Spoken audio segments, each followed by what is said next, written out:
We finally have some interesting election results to talk about. Last night was primary night for Democrats in New York State, and especially for what we're going to talk about here, New York City. To cut right to the chase for you guys for what happened last night, Zohran Mamdani backed 3 challengers to seats in the House of Representatives. All 3 are left flank candidates, either members of the Democratic Socialist Organization or just avowed progressives. And in, I think, somewhat of a shock here, all 3 candidates won. 2 against incumbent Democrats and a third supported by incumbent establishment Democratic figures. Now, in political pundit circles, you would call what Mamdani's doing here a political machine. This is basically where a successful politician is able to take all of the success they've gathered. I'm talking about huge social media presence, huge political machines for donations for these campaigns, and just general notoriety, right? They're able to take what they put together for their campaign and give it to others that have similar messages and agendas. So we're seeing Zohran Mamdani do this with these 3 candidates in these House races in New York. I think there's plenty other examples of this, right? I think if you look back in our recent history, Barack Obama set up an incredibly strong political machine after his win in 2008. I think when you win in somewhat of a close election, this isn't an opportunity provided to you. But when you win handily in a race with a strong presence as a political figure that seems to be leading a movement,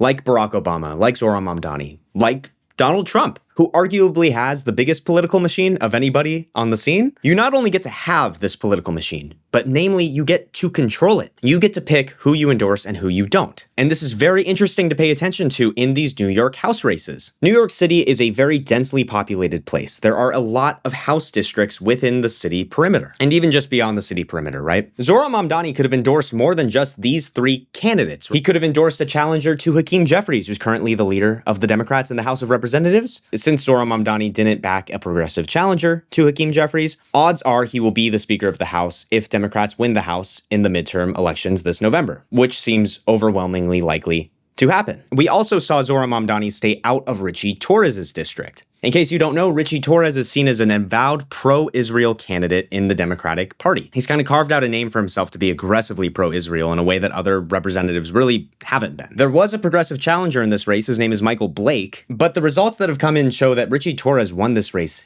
handily. So given this was the environment and the electorate in this district, it was a real uphill battle for Michael Blake to climb, either because the Democrats who vote in primaries in that district really are just that pro-Israel, or just Michael Blake was not a very strong candidate.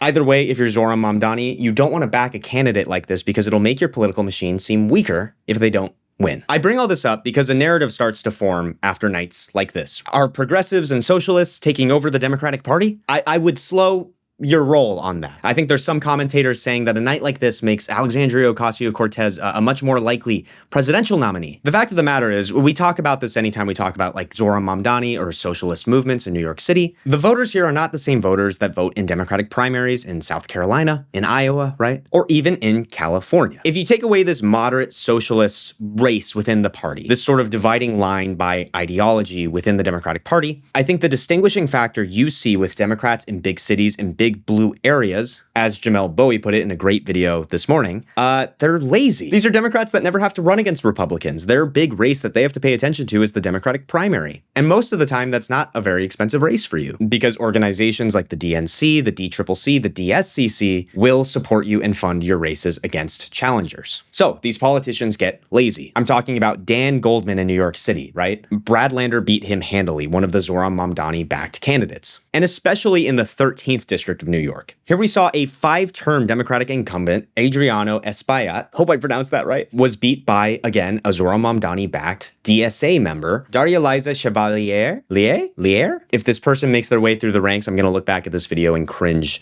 drastically. Anyway, my point is that both of these incumbents and both of these races did not have powerful enough answers, powerful enough stances on big issues for the Democratic Party. Brad Lander was able to beat Dan Goldman by being sufficiently anti-Israel, at least in relation to the war in Gaza and their war crimes. And the incumbent in New York's 13th district just did not seem to be up for the task when you watch these debates. This reminds me of another city, the city I live in, Los Angeles. Now, just a couple weeks ago, on June 2nd, we had a primary in this state. Results are still coming in.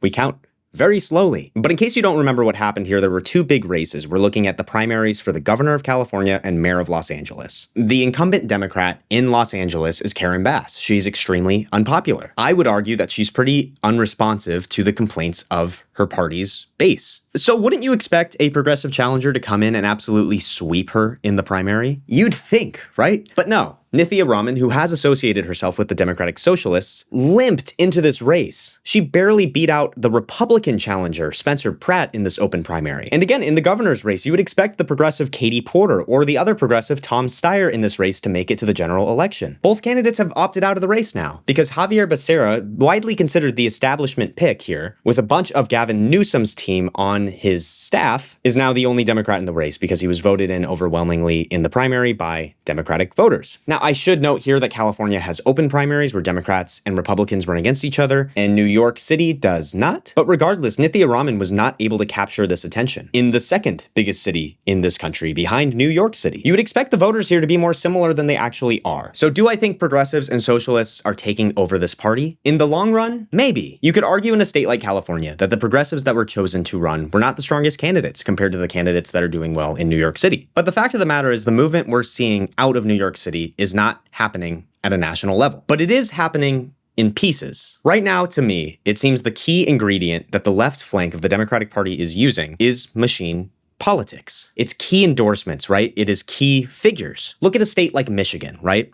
There's an open Senate race going on right now to fill the Democratic slot in the upcoming Senate race this November. There are 3 candidates running in this race: an establishment moderate, a sort of middle-of-the-road Democrat, and an unavowed progressive. That unavowed progressive is Abdul El Sayed, who recently was endorsed by Hassan Piker. Hassan Piker, of course, is one of the most notable progressives in this country. That doesn't hold elected office, I think. Hassan Piker, of course, was one of the first early endorsements for Zohran Mamdani, elevating him to the masses before his ultimate win. And like I said, Abdul El Sayed looks like he might win this race in Michigan. So again, to me, it seems like the machine that churns these candidates looks for viable, good, strong candidates, endorses them, and elevates them in these races. The Democratic Socialists of Los Angeles did not endorse Nithya Raman to challenge Karen Bass in the LA mayor's race. It seems they also didn't think she was a strong enough candidate to put their machine behind her. When you're running these machines, you have to be selective. And it may take longer than progressives want to take over the Democratic Party, if they ever do. But if you're gonna do it, I think this is the way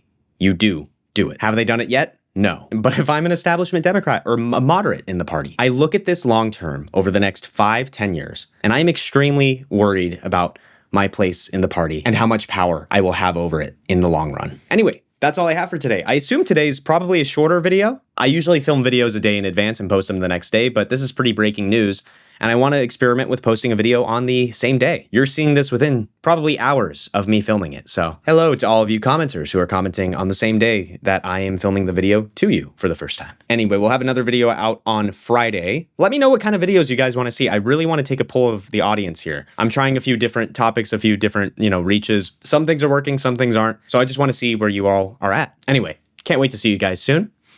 Have a great day. Goodbye.